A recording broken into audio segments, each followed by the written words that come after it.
Radio Pasión US y la Asociación Civil México Progresa Leyendo presentan Con Roger en la Cultura, un programa en donde la cultura la hacemos todos.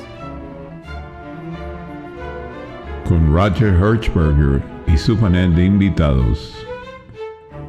Solo aquí, en Radio Pasión US, seduciendo tus sentidos.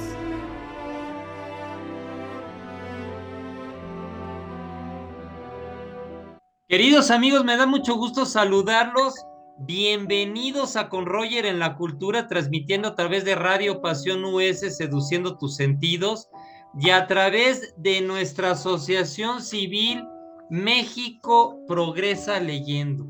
Ya les he invitado a que se acerquen a México Progresa Leyendo. Les he explayado, les he compartido la página de México Progresa Leyendo, que es www.mexicoprogresaleyendo.org. Ahí tenemos un punto de contacto y siempre logrando mejoras a través de la lectura compartida. Ya saben que yo soy autor del programa de lectura compartida Padres e Hijos, y cómo promuevo la lectura en familia, la lectura compartida.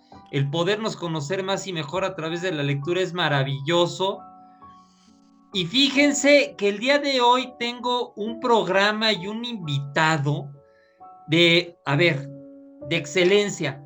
Quiero decirles, ahora sí, como que dormí poco y dormí regular, nada más con la emoción de la entrevista que tenemos el día de hoy, en un programa que le llamamos Uniendo Familias. Este programa está dirigido a la familia. Por ahí hay un día que es el Día Internacional de la Familia. Bueno, todos los días deben de ser los días internacionales de la familia. Este programa va dedicado a la familia y me ha aceptado la entrevista mi querido maestro, mi querido investigador, una persona que le ha aportado mucho a México, a la sociedad. ¿Saben qué? Y son de esas personas que están en su oficina trabajando con sus alumnos, con sus grupos de clase, y él permanece ahí, en la investigación, en la enseñanza. Es decir, en fin, el invitado que tengo el día de hoy es el gran doctor Eduardo de la Fuente Rocha. Por favor, escuchen esta semblanza de mi querido doctor. El doctor Eduardo de la Fuente Rocha es director fundador de la maestría en psicoterapia integral en el Instituto de Psicoterapia Integral y Ciencias de la Salud. Es reconocido como un líder visionario, comprometido con el bienestar mental y emocional de la sociedad. Desde su creación en 2009, el Instituto de Psicoterapia Integral y Ciencias de la Salud se ha destacado en Ciudad de México por ofrecer una educación innovadora que fusiona diversos enfoques terapéuticos para abordar las necesidades individuales en cada etapa del desarrollo psíquico. En IPICS, que son las siglas del instituto, se prioriza el compromiso con la atención integral y respetuosa hacia cada individuo. A través de un equipo de expertos, este instituto forma agentes de cambio comprometidos con la transformación de vidas, capacitando a sus estudiantes para enfrentar y resolver problemáticas y conflictos mediante un enfoque psicológico integral. Además de su labor como director de tan digna institución, el doctor de la Fuente Rocha es un distinguido profesor investigador de la Universidad Autónoma Metropolitana. Un saludo a todos los compañeros y maestros de la Universidad Autónoma Metropolitana, querido doctor. Personas de vocación, personas comprometidas, al igual que nuestra máxima casa de estudios, la UNAM, y también de pasada, querido doctor, nuestros colegas del Instituto Politécnico Nacional. Definitivamente tenemos instituciones en México maravillosas. Pues bien, aquí en la UAM, donde ha dejado su marca a lo largo de los años con una destacada formación académica respaldada por múltiples grados académicos y reconocimientos. En el último año, ha liderado proyectos de investigación sobre temas relevantes en estudios de género, así como sobre la creatividad y las variables que la impulsan. Con una carrera distinguida y multifacética, el doctor Eduardo de la Fuente Rocha es un experto en su campo, cuyo trabajo enriquece el ámbito académico y promueve la cultura y la integración familiar en la sociedad mexicana. Su compromiso con la formación de profesionales en psicoterapia integral es un testimonio de su dedicación a mejorar la vida de las personas a través del bienestar emocional y mental. Vaya, doctor, bienvenido, querido doctor. Muchas gracias por estar con nosotros, querido doctor. ¿Cómo estás?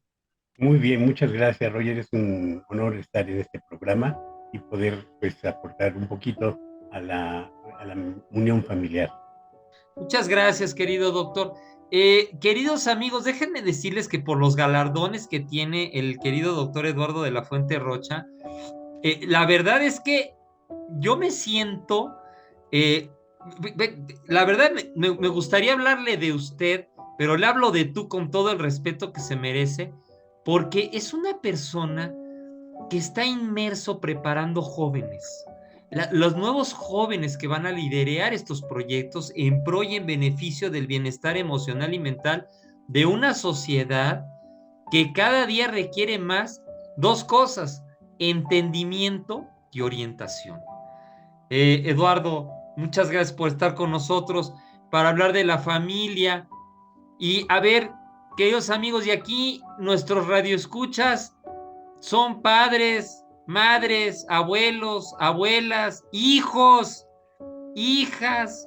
A veces los jóvenes no visualizan que ellos serán los hombres y las mujeres adultos y mayores del futuro. Cuando tienes 18 años, tienes 19 años, mi abuelito, mi abuelita, ¿no? Bueno, no visualizan que los años llegan y que en algún momento llegan a esa esfera de la tercera edad en donde nos toca la herencia de orientar a lo que nos pasó a nosotros, a los que vienen atrás. Querido Eduardo, gracias. Oye, Eduardo, quisiera empezar con una pregunta, hablando de familia. Eduardo, ya sabes, yo me puse a crear el programa de lectura compartida Padres e Hijos. Me he dedicado a promover el hábito de la lectura en familia, pero quisiera ir un poquito más atrás en esto. ¿Cómo conceptualizas tú eh, la evolución de la familia, dando brincos, si tú quieres, cuánticos? ¿Cómo conceptualizas la evolución de la familia? Y sé que es una pregunta muy completa, pero bastaría un resumen corto porque el tiempo no nos lo permitiría. ¿Cómo conceptualizas la evolución de la familia desde sus orígenes de la sociedad? Es decir, desde el punto de vista sociológico. Ya nos reunimos, antes éramos nómadas, después nos asentamos en sociedades. eh, Quiero pensar si en esas épocas existía prehistóricas ya el concepto de un líder. ¿Cómo lo conceptualizas, Eduardo? Y perdóname estas preguntas no tan profesionales como ustedes lo aterrizan ahí en el instituto. ¿Cómo conceptualizas esto? Sí, como tú señalas muy claramente, ha tenido una evolución a través de la historia de la humanidad. Entonces, desde formas muy primitivas, que fueron evolucionando, muy rígidas en algunas ocasiones, muy desconectadas en otras. A veces, por ejemplo, los hijos podían ser inclusive utilizados como una mercancía, podían ser eliminados en algunas épocas, y cuando no eran adecuados, por ejemplo, si traían defectos, se permitía que se les eliminara, y siguió evolucionando a través de la historia Actualmente hay muchos conceptos de familia también. No es lo mismo la familia, por ejemplo, en China ahorita que en México. Entonces hay lugares, por ejemplo, como el que acabo de mencionar en China, en donde nada más se puede tener un hijo para que el Estado esté sosteniendo a ese hijo. Si se tienen más, ya le llaman el hijo negro y es preferible eliminarlo. Entonces, si es mujer, pues prefieren eliminar a la mujer que al hombre y lo notan como si fuera un accidente, como si fuera algo que un descuido, y inclusive los dejan tirados y en la calle. Entonces, esa es una manera de ver la familia muy triste, pero es una manera desde el punto de vista de una economía nacional. En el caso, por ejemplo, de nosotros, ha evolucionado desde ser una familia de muchísimos hijos hasta ahora de una familia pequeña, en la que antes la madre estaba junto con los hijos en México, a diferencia de otras épocas en las que hubo nodrizas, por ejemplo, en Europa, en las familias importantes se encargaban mujeres especiales de atender a los hijos, las madres no los atendían.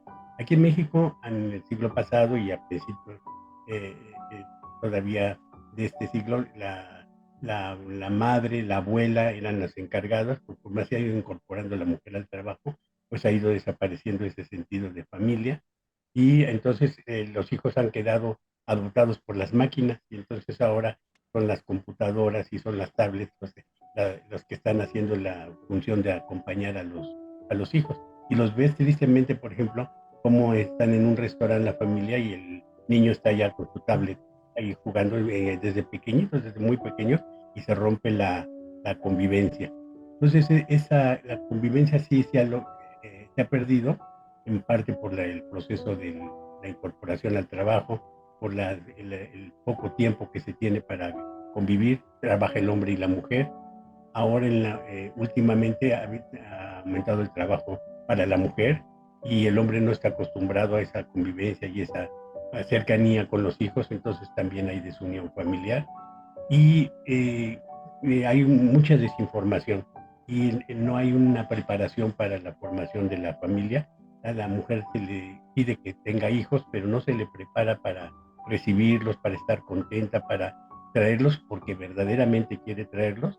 Entonces muchas veces pues entran en situaciones de dificultades y de rechazo, aunque ellas no lo saben bien, pero no hay un acercamiento porque se le obligó a la mujer a que lo tuviera, porque ya era muy grande, ya iba a tener más bien nietos que tener hijos, porque nada más tenía uno y es muy feo el hijo único y que se prefiere que se tenga una parejita, o presiones económicas para que nada más tenga un determinado número. O sea, una serie de circunstancias que lo que hizo fue que se hiciera un enfoque más de la economía y de algunos prejuicios sociales, lo que conformara la unión familiar y no un entendimiento de lo que es verdaderamente la unión de una familia. La unión de una familia es el grupo que a través de los valores puede permanecer luchando para aportar vida, para mantenerse vivos, para hacer que crezcan en esa vida. Y uno de los elementos que yo coincido contigo para que crezca la familia psicológicamente, pues son los valores que se dan a través de la cultura. Y la cultura, pues en mucho está sostenida por los libros, por las lecturas, por la información, pero una información profunda que se refiera a los símbolos que nos dan sentido de vida. Muchas gracias, querido Eduardo. Oye, doctor, aquí me salta una duda. Perdóname, a lo mejor son preguntas de aquí, de allá y de todas partes, pero es necesario. Bueno, ahora hay diferentes tipos de familias. A diferencia de muchos años, ahora ya son reconocidas las familias en donde hay dos papás e hijos, en donde hay dos mamás e hijos, inclusive familias en donde no hay ningún lazo consanguíneo. Mamá, papá y adoptaron dos o tres niños, ninguno tiene relación consanguínea. Se da. Y las famosas familias unipersonales. Es decir, vive una persona en un domicilio, tengo entendido que él es o ella es su familia unipersonal. ¿Es correcto, verdad, mi querido Eduardo? Sí, sí, así, así es. Eduardo, me quiero ir un poquito más atrás con la familia. Esa parte en donde el número de años era vamos, el promedio de vida era muy bajo. Es decir, en la actualidad, todavía nosotros cuando éramos niños escuchábamos, querido doctor, que falleció la abuelita de fulanito, de menganita, ya tenía 73 años, ya tenía 75, no sé si te acuerdas. Ahorita, 40, 50 años después, nos damos cuenta que hay abuelitos con más frecuencia que llegan a edades más elevadas. Ya es frecuente que subimos una década en las expectativas de vida en los adultos mayores, no en todos, pero hemos incrementado esa expectativa de vida. Quisiera irme a la sociedad y se me ocurre, perdóname, querido doctor, de la época de las cavernas, así de los nómadas. Eh, Definía la familia, el hombre, la madre, el ser nómadas, el que el padre tuviera una edad elevada, los 30 y tantos años, porque era el promedio de vida documentado. Entre los 20 y los 30 años, las niñas comenzaban con su ciclo reproductivo tal cual, que empezaba la menstruación y a los 12 o 13 años ya se concebían los niños. Es decir, eh, ¿qué opinas de esto? Es decir, va un grupo de, no sé si sea correcto decirlo, nuestros antecesores, va un grupo de Homo sapiens cruzando la sabana africana, por decirlo así, o las pampas de Tierra del Fuego. Ya existía esa familia a pesar de ser nómadas y de haber descubierto o de estar descubriendo apenas el lenguaje. Es decir, cómo intervino el lenguaje en la conformación de estos grupos sociales que eran nómadas y que lo primero que le dio evolución fue el descubrimiento de herramientas y de lenguaje. ¿Qué opinas de esto, querido doctor? Bueno, yo lo que creo es que el ser humano, y en toda su evolución y desde las primeras manifestaciones del ser humano, pues es un ser que es vida, que crea vida, que genera vida, que la procura mantener, ¿sí? Y que trata de tener un placer de esa propia vida. Eso no solamente se da en el ser humano, mucho se da en las especies anteriores. Entonces, al principio la familia estuvo conformada por los sistemas de preservación de la vida.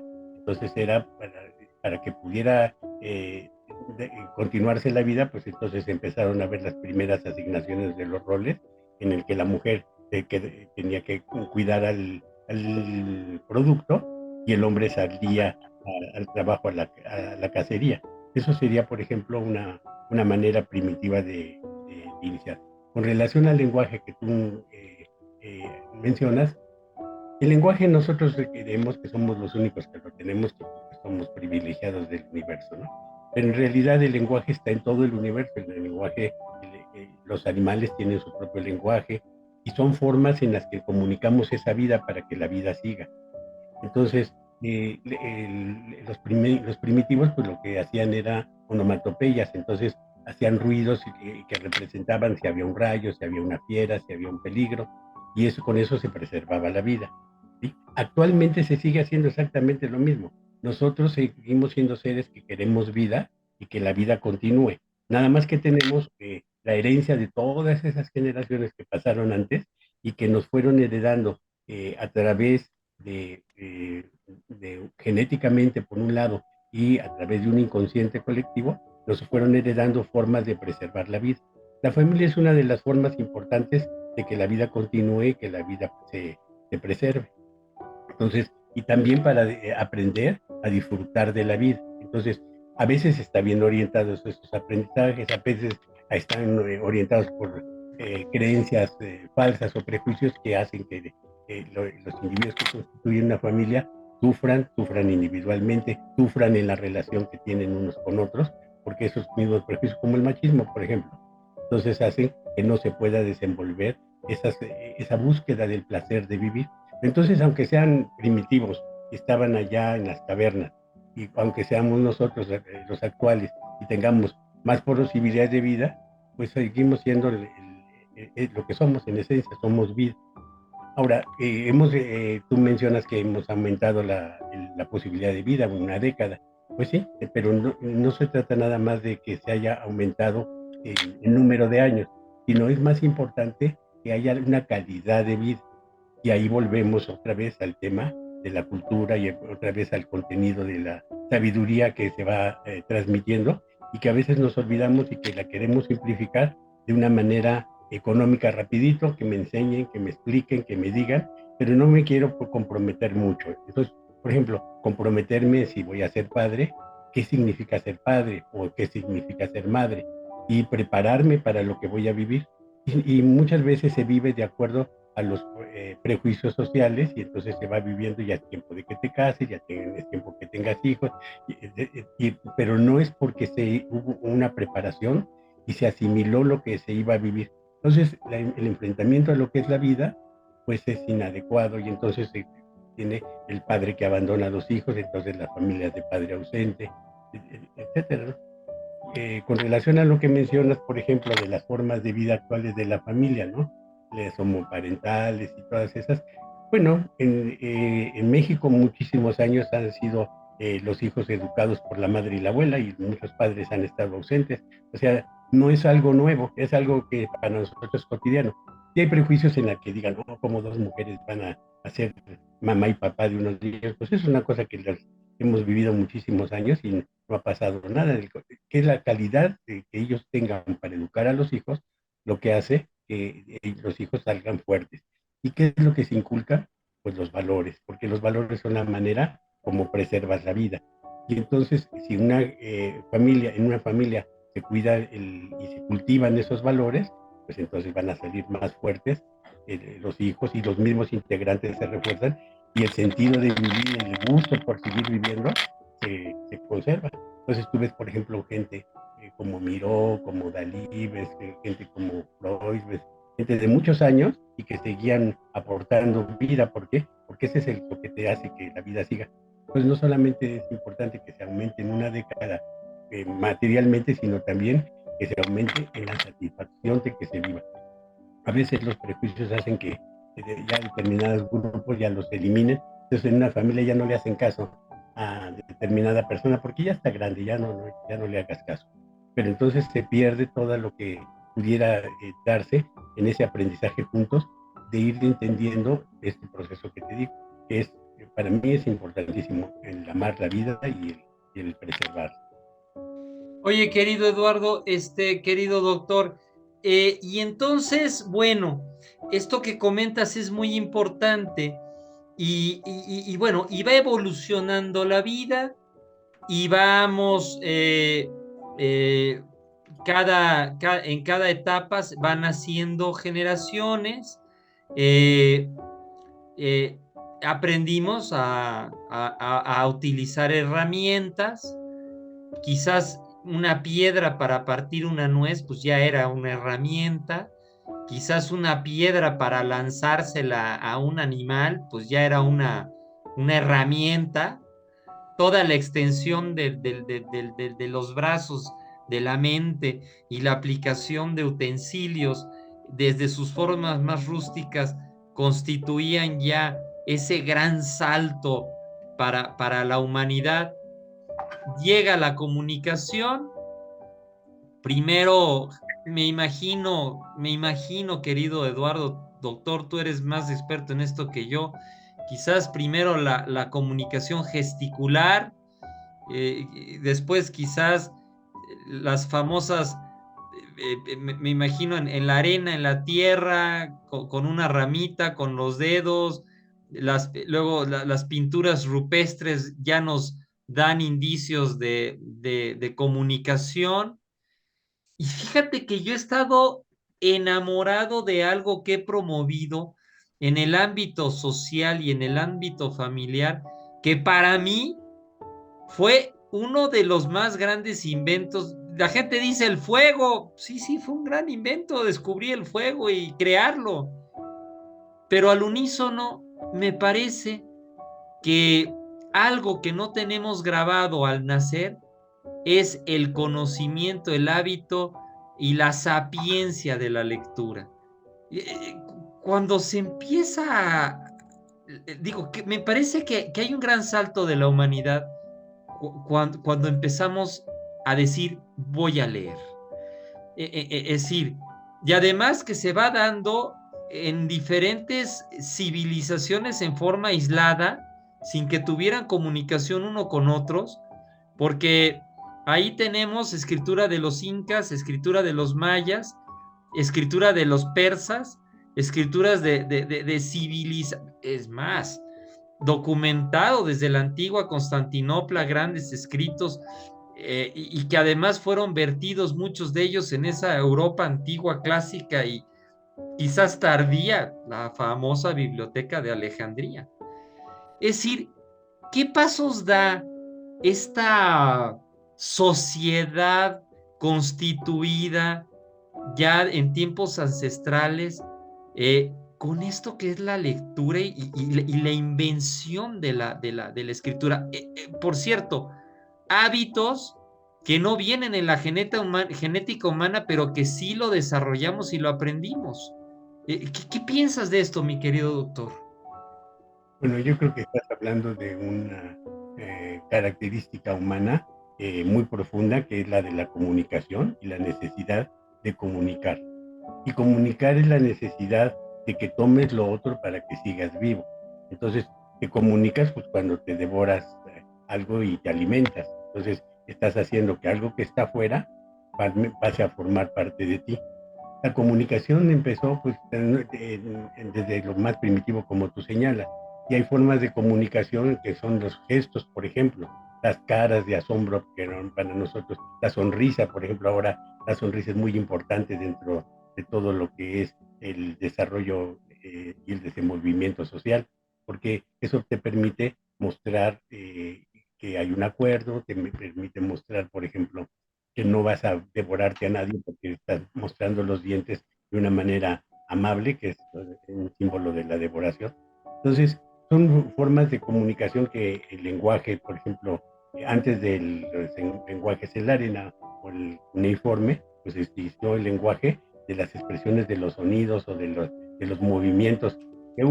Esa comunicación lo que permite es que hagas común lo tuyo con lo del otro, ya sea el otro integrante de la familia, o el otro de la sociedad, o el otro, el planeta. Por ejemplo, ahora que se busca la comunicación de nosotros con el planeta en una búsqueda ecológica, también es una manera de entender la vida y de respetarla, ¿no? Cuando haces común algo, estás entendiendo cuáles son las leyes que hacen que la vida siga, y que es el tema sobre el que estoy abordando. Entonces, tú puedes establecer una comunicación que pueda darte un entendimiento, como tú hablabas al principio de entendimiento y orientación, que tú puedas entender al otro y el otro te puede entender a ti. Y que habiendo entendido, tengas un supuesto de cómo se puede vivir mejor después de haberte comunicado. Entonces, intentas ver si esa manera de vida es la adecuada. Entonces, con los contenidos de los libros, por ejemplo, o las historias que podemos leer en ellas, nos van mostrando, por ejemplo, las biografías, nos van mostrando cómo vivieron otros, qué fue lo que lograron, cuáles fueron sus valores, y al entenderlos, asimilamos símbolos de vida, y eso nos hace entender un poquito más cómo poder llevar nuestra vida. Y eso es lo que le puedes comunicar a las otras gentes de la familia. Pero si nosotros nos quedamos perdidos en unos símbolos sociales y convencionales, como son el estatus, como puede ser, por ejemplo, las relaciones sociales, económicas, nos perdemos de lo que es el placer de vivir. Y entonces, por ejemplo, la lectura lo que tiene es que te devuelve a través, es una manera de comunicación que te da entendimiento, te da orientación para que tengas placer de vida. Pero dice, bueno, pero si estás leyendo sobre matemáticas, ¿sí? Es que las matemáticas es una manera de entender la vida y el universo que te rodea. Y el entender eso es lo que produce el placer. Cuando tú entiendes a otra persona y entiendes su odio, entiendes su tristeza, entiendes su alegría, entonces te llenas de felicidad porque estás entendiendo la vida. Todas las películas que nosotros vemos es para, estamos tratando de entender otros personajes, otras maneras de vivir. Y eso es lo que yo creo que debería de promover también entre los integrantes de la familia. Es difícil porque cada uno tiene preocupaciones e intereses distintos. Un adolescente tiene unos intereses para preservar su vida y para seguir adelante diferentes de los que tiene, por ejemplo, los padres. ¿Sí? Y los padres tuvieron un aprendizaje de cómo cuidarse y cómo salir a la vida diferentes de lo que están aprendiendo ahora los hijos. Los padres muchas veces nos preocupamos porque los hijos no vayan a tener un peligro. Y los hijos lo que quieren es salir a experimentar y hay que ir mediando entre eso. Entonces, la lectura y la reflexión sobre lo que leemos nos permite entender y compartir puntos de vista. Si ves una película junto con tus hijos y la puedes platicar, te puedes comunicar, puedes entender, puedes sacar puntos de vista y ellos tienen los suyos y son tan respetables unos como otros, pero ellos van a tener un punto de vista con el que van a contrastar el suyo y van a poder ir viviendo cada vez mejor. Eso sería, por ejemplo, con el caso del cine, pero nosotros estamos volviendo a lo de los libros y por qué los libros tienen esa importancia tan grande en la comunicación. Y es algo en lo que crecimos inmersos desde los cuentos de hadas, de los pequeños, ¿qué te enseñaban ahí, por ejemplo, cuando te leían los cuentos de hadas el lobo y de la caperucita? Te estaban enseñando cómo defender la vida, qué era lo que era importante, te daban aspiraciones, te daban ilusiones. Y el niño cuando le estás leyendo un cuento, el pequeño, entonces quiere que se lo leas otra vez y quiere que se lo leas otra vez. Y es que no ha entendido todavía, no has terminado de simbolizar cuál es la esencia de lo que le está enseñando el cuento. Cuando ya lo entendió, él ya no deja ese cuento y pasa a otro. Y entonces empieza a aprender una nueva manera de vida. Y así vamos pasando. Entonces puedes pasar de lo que son los cuentos infantiles a los a los libros de adolescentes, a los libros para los jóvenes, porque unos van queriendo buscar el amor, otros van queriendo buscar. Entonces ahorita, por ejemplo, las lecturas que pudieran ser para jóvenes, pues pueden ser entre el amor y el peligro, el tener que desafiar los grandes peligros de la vida, que lo representan en actos heroicos y en gestas actualizadas, como la de los Juegos del Hambre o como la de los escritos sobre los vampiros, que son metáforas que les hacen sentir que van a tener que enfrentar, pero que van a poder salir adelante y en esa mezcla del peligro está el amor. Entonces, eso es lo que le está queriendo aprender. Pero cuando lo que hace la familia es que comparten lo que han leído o comparten un pequeño texto y lo discuten y dan sus puntos de vista, no tienen que quedar todos con el mismo punto de vista, pero cada uno de ellos tiene un aprendizaje de yo me quedo con esto para mi vida. Y eso es lo que es importante. No ganarle en punto de vista al otro, porque el otro tiene su punto de vista de su edad, pero lo puedes hacer de esa manera. Los grupos, por ejemplo, de lectura para adultos que hay, entonces, es lo mismo que se llega y qué es lo que obtienes, el placer de vivir. ¿Y qué es el placer de vivir? Pues otra vez es el mismo tema que te digo, es el saber que puedo vivir y que tengo herramientas para vivir. ¿Y qué es lo que adquirí en esas? Pues los valores. Los valores eternos, los valores, la justicia, la dignidad, el respeto, y eso es lo que hace falta en la familia. El crecimiento de una nación depende de sus valores, y sus valores están en la cultura. Entonces, por eso un pueblo culto es un pueblo que crece. Exactamente, exactamente. Me encanta esto que acabas de decir. Quisiera reflexionarme y quedarme callado, pero estamos grabando con Roger en la cultura y se lo dejo a nuestros radioescuchas. Es decir, un pueblo que tiene cultura va creciendo en valores, eso es definitivo.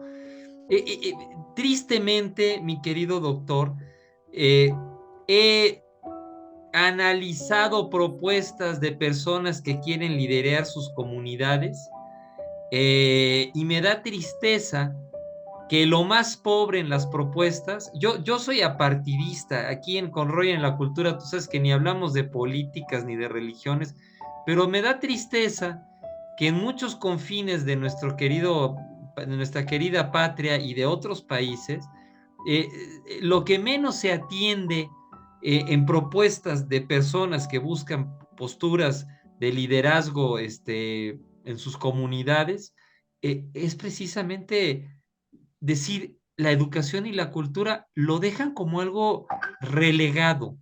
Eh, es triste esto es muy triste. ¿Cómo podemos tener valores? ¿Cómo podemos acrecentar valores si minimizamos la educación y la cultura? Lo dejamos como, es más, no voy a decir nombres, pero hay dirigentes de muchos lugares en donde para ellos la cultura es folclore y es muy diferente. La folclore forma parte de la cultura, pero hay personas que les gusta más el folclore que la cultura.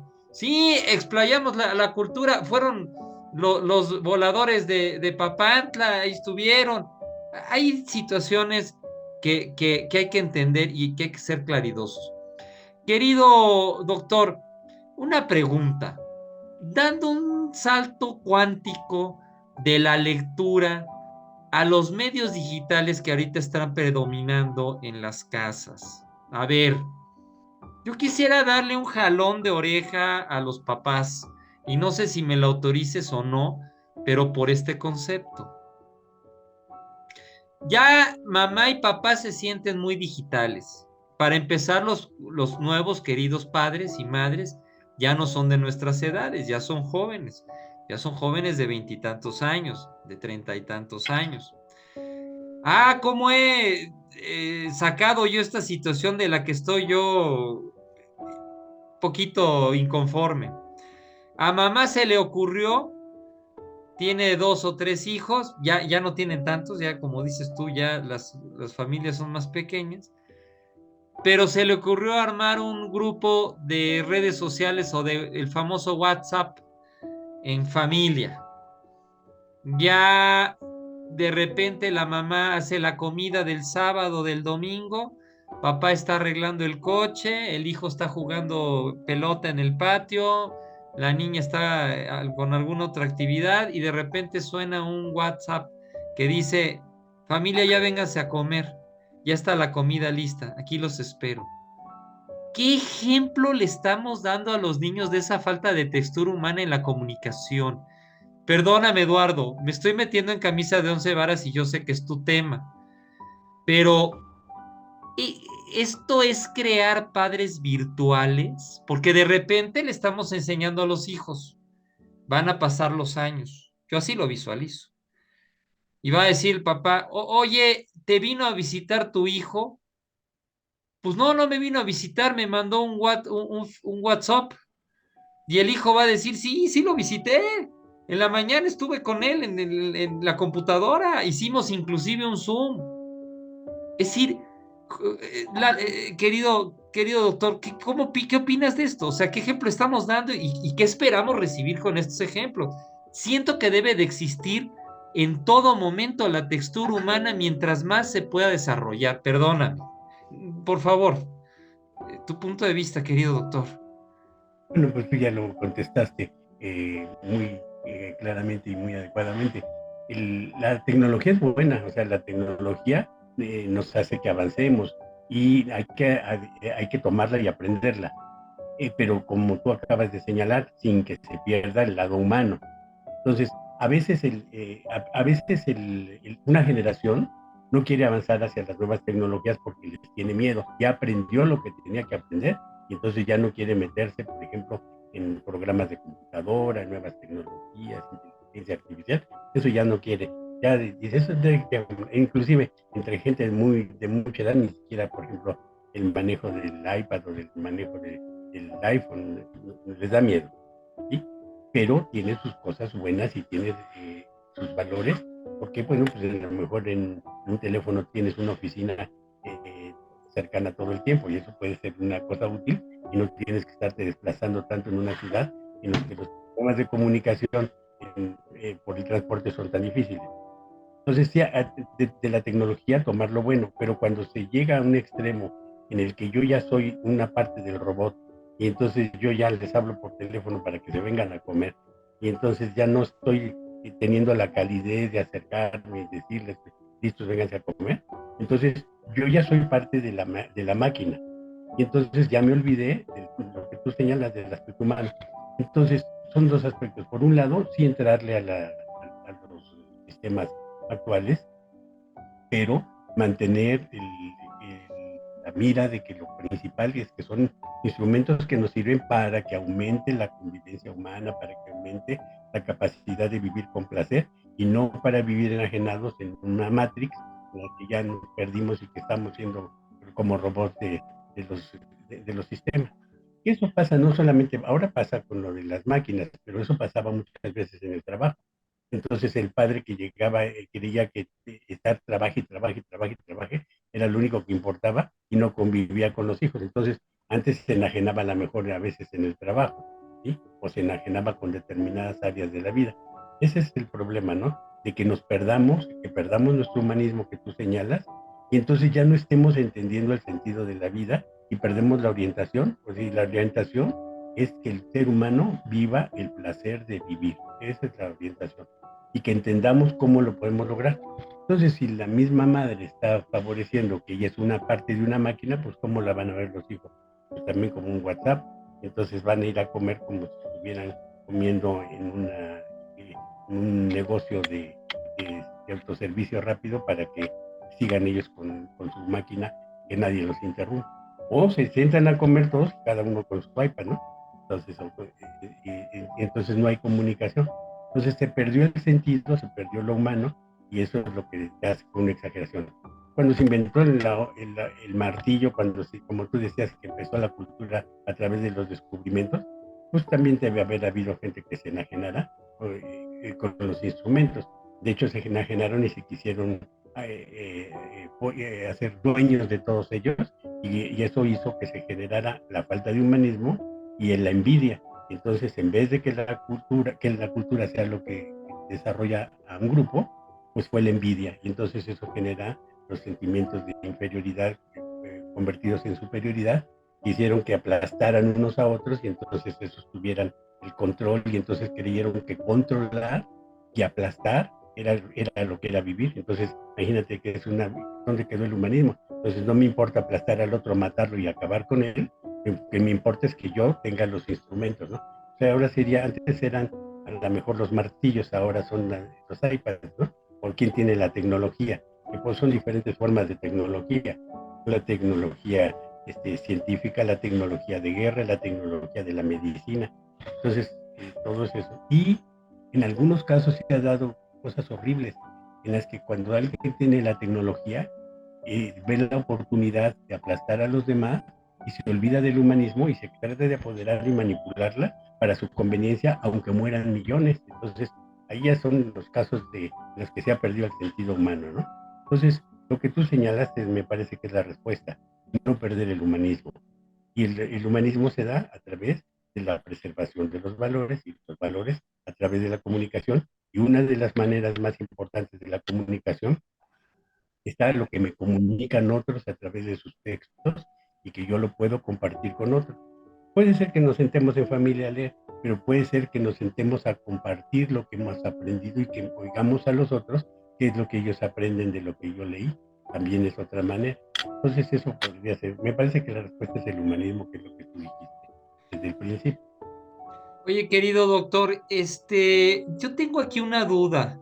Bueno, no sé por qué ahorita que estabas platicando acerca de los valores, acerca de los, no sé por qué me acordé de las ideas y de las posturas y en especial de la gran apología de Sócrates. O sea, no sé por qué me metí en la mente, pero algo rescatable de esencia humana debe de existir desde esos grandes pensadores, Sócrates, Hipócrates, es decir, Platón, y que además quiero comentarle a nuestros radioescuchas que al promover la lectura, entren en esa indagación.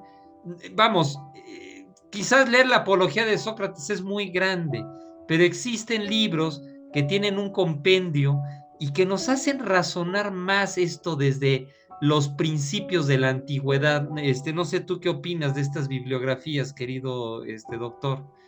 Eh, Pues me parece muy, muy interesante.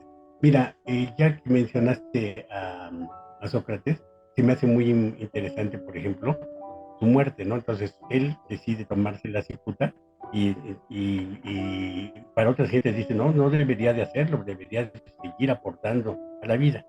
Es un poco parecido a lo que podríamos decir de otros seres importantes como Cristo, ¿no? Porque él se dejó matar, mejor hubiera seguido dando vida. Tú con el paralelismo y con todo respeto, pues haces lo mismo que Sócrates y lo mismo que Cristo.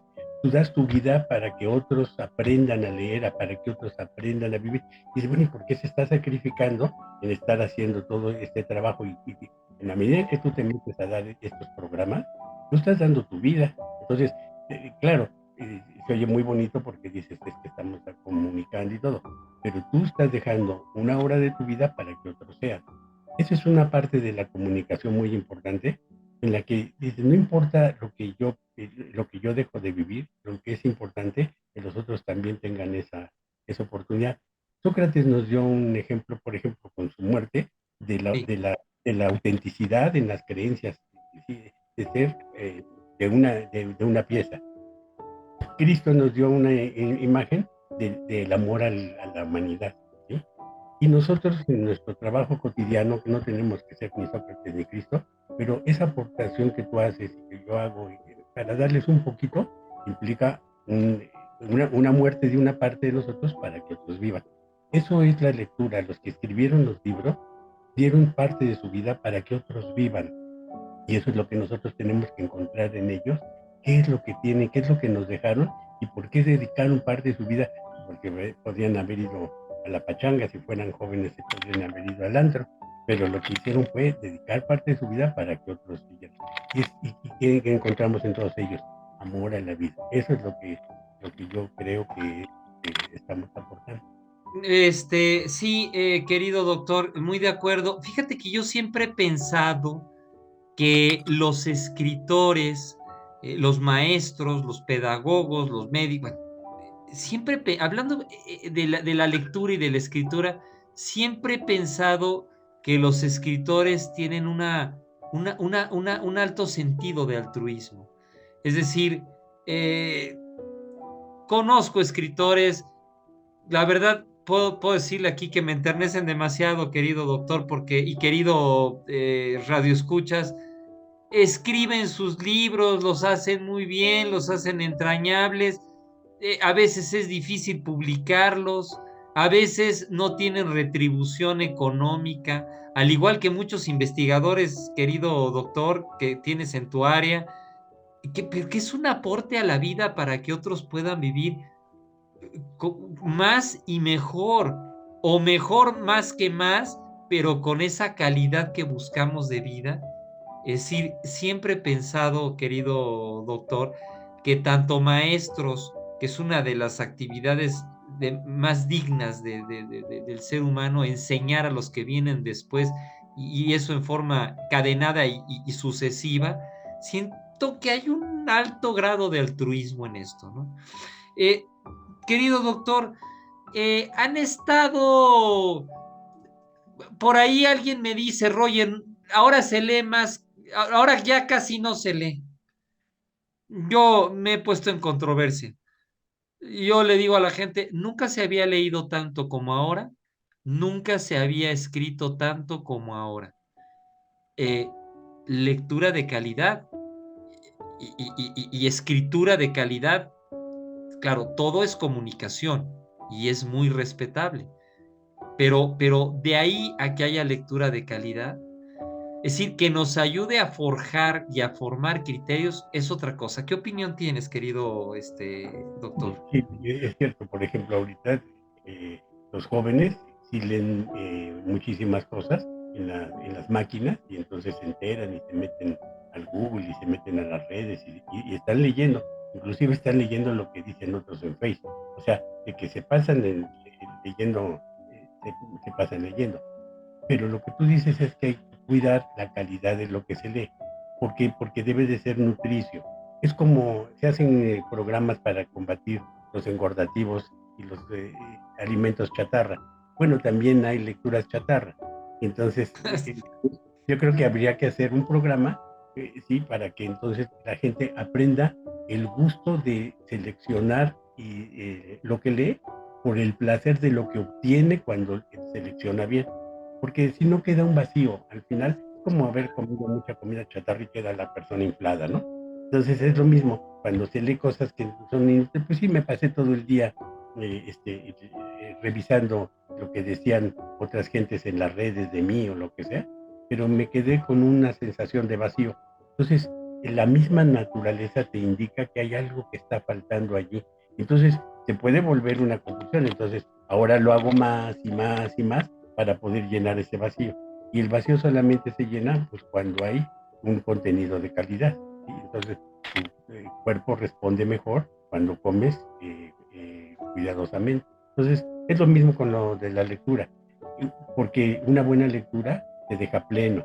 Cuando la asimilas y la acomodas dentro de ti y la haces parte de ti, el sentido de lo que te dio. Entonces eso te engrandece, te hace que tengas optimismo, te hace que reflexiones sobre el valor de lo que tú eres y de toda la grandeza que hay en uno mismo. Entonces todo eso lo deja una buena lectura. Cuando es una cosa así superficial como la que estás diciendo, sí se lee mucho, pero entonces se llega a relaciones superficiales nada más con uno mismo, deja con los demás, con uno mismo. Entonces, en vez de conocerme yo, de estar contento conmigo, de vivir pleno, siento como una rutina en la que tengo que entrar todos los días cansada, pero que no me permite llegar a un objetivo. Y es otra vez el punto que mencionaste al principio, se desorienta, ya no hay orientación. Entonces, la calidad de lo que leemos es un elemento que nos orienta hacia el encuentro de nosotros mismos y de los demás. La salud mental de una persona es la calidad con la que tú entras en contacto con nosotros y contigo mismo. Eso es lo que ya sea a través de la lectura, ya sea a través de la conversación, ya sea a través de la mirada, pero lo importante es que logremos establecer un contacto con la naturaleza, con la vida.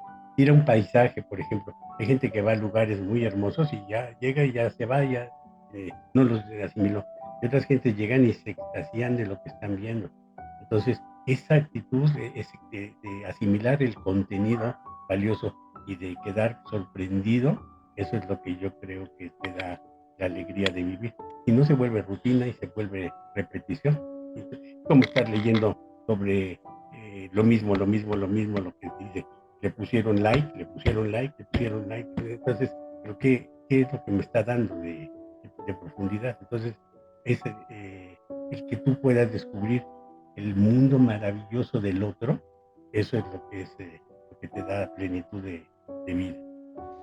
Querido doctor, nos quedan muy pocos minutos, qué bárbaro, el tiempo se va volando.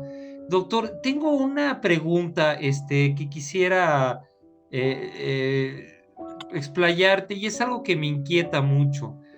Doctor, vamos a dar otro salto cuántico. Vámonos al futuro. Inteligencia artificial.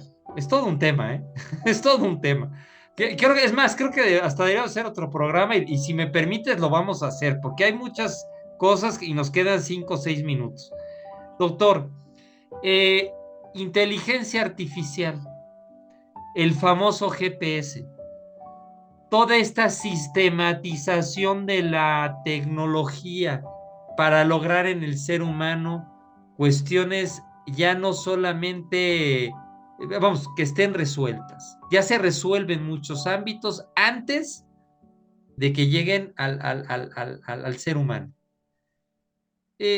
querido doctor, dando pasos al futuro. Yo me he dado cuenta cuando tomo un transporte público, no voy a decir marcas, te subes al transporte y ponen el famoso GPS para ir en la Ciudad de México, la ciudad de los Palacios, a la colonia Narvarte, que es muy fácil llegar, a la colonia del Valle, a Tlanepantla, periférico. Eh, Ponen el GPS. ¿Estamos perdiendo capacidades e instintos? ¿Se perderán en el futuro capacidades e instintos? Por lo pronto yo veo que los jóvenes que lideran estos, que trabajan en estos transportes colectivos, perdóname, pero me queda claro que han perdido el instinto de la orientación. ¿Cómo visualizas esto? ¿Qué tan negativo podría ser dentro del parámetro de lo positivo? ¿Qué tanto puede llegar esto a afectar esa creatividad y ese instinto natural del ser humano por tener la capacidad y digamos la diversidad de poder resolver problemas en su entorno en forma propia, no a través de una máquina? ¿Qué piensas de esto, querido doctor? Pues es muy interesante la pregunta, porque de lo que nos habla es de hasta dónde tú te preservas como persona y hasta dónde te esclavizas, hasta dónde dejas de ser tú, hasta dónde sigues vivo y hasta dónde mueres y quedas convertido en un muñeco que nada más se mueve como títere, ¿sí? Entonces, es haciendo la metáfora, en Haití dicen que te convierten en zombie, ¿no? Que te quitan el alma. Bueno, pues no necesitan tener muchos rituales haitianos. Una manera de que te vuelvas zombie es que vivas enajenado de, por ejemplo, eh, de estos instrumentos. Entonces, nosotros sí podemos, era lo que decíamos hace rato, podemos utilizar esos instrumentos. Ahorita, por ejemplo, se pueden hacer ya operaciones a distancia y está el médico aquí y está la máquina operando allá y con una exactitud y con una oportunidad que no se puede trasladar el médico corriendo para hacer el servicio. Entonces, sí, la máquina es un instrumento del ser humano. Pero lo que tú señalaste, que es la creatividad, que es la capacidad es otra vez el disfrute de la vida, de entender la vida, de hacer que la vida siga, eso nunca lo va a dar una máquina. Eso nunca lo va a dar una máquina, porque tu esencia, tú lo que eres vida, ¿sí? Y la máquina no está viva, la máquina toma la de la vida del que la maneja, pero la máquina no está viva. Pero la vida no nada más es como respiro, no respiro. La vida es toda la potencia de la energía que nos hace que el universo siga adelante. La vida en las plantas, la vida en los animales, la vida en nosotros mismos. Esa vida no la va a tener la máquina.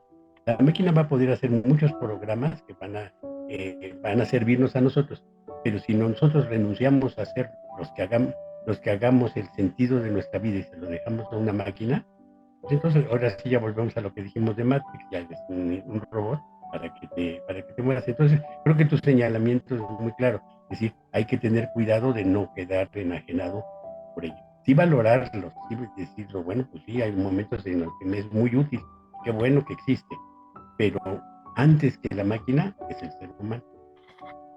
Muchas gracias, doctor. Doctor, pues el tiempo se nos acabó. Doctor, a ver, perdóname, pero no sé si pudiera comprometerte a que estuvieras en otro programa con nosotros, querido doctor. Hay muchos temas en el tintero. Quisiera yo hablar después de la familia, de otras. Es importante la orientación que le dimos a la familia.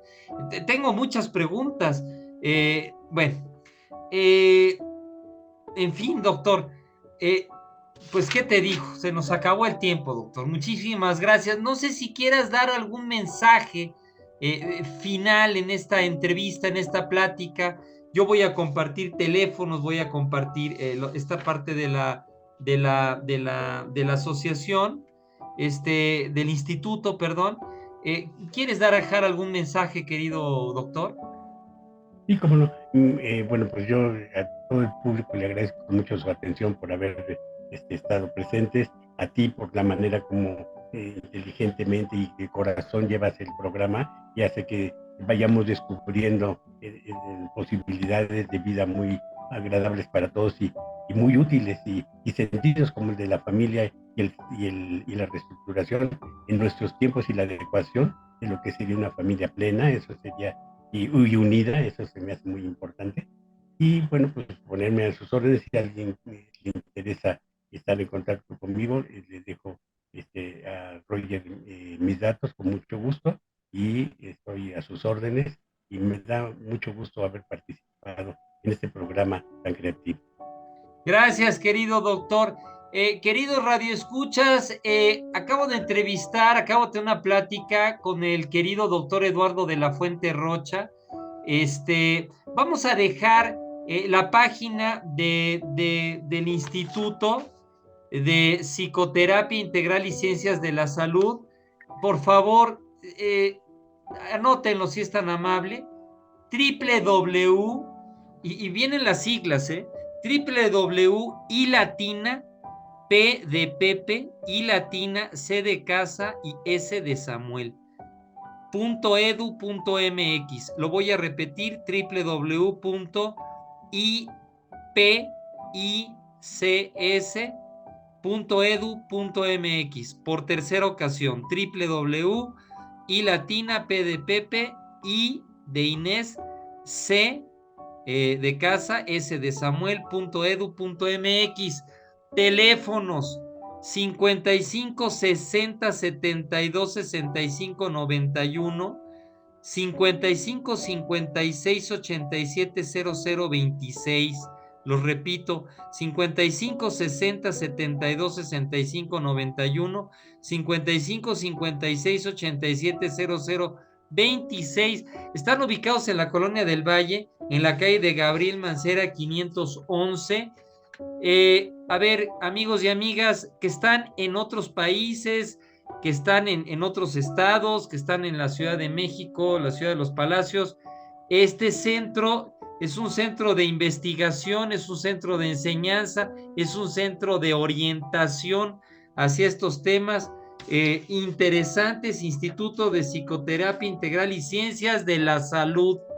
Por favor, consultemos a los expertos. A ver, un llamado. Consultemos expertos certificados, ¿sí? Hay personas que buscan terapia familiar, terapia psicológica, terapia psiquiátrica. Por favor, esto es como cuando vamos a comprar un libro que está clonado o que es pirata. Por favor, siempre tengan y tomen en cuenta que los médicos, los licenciados en psicología, en pedagogía, es decir, estén certificados nuestras queridas casas de estudios, la Universidad Autónoma Metropolitana, a quien les mandamos saludos a través del doctor, la Universidad Nacional Autónoma de México, la Universidad, el Instituto Politécnico Nacional y otras, tienen egresados, avalados y calificados para que pongamos en sus manos lo que podamos requerir en la materia. Querido doctor, muchas gracias, que tengas muy buen día, muy buena tarde. Queridos amigos, nos despedimos con el microrrelato de todos los programas. Un lector es un pastor en la un lector es un pastor de la verdad en la sociedad y un faro de luz en la neblina de la ignorancia. Saludos a todo México. Saludos a mi querido Tamaulipas, a mi querido Jiménez, a nuestro amado país. Gracias, doctor. Muchas gracias.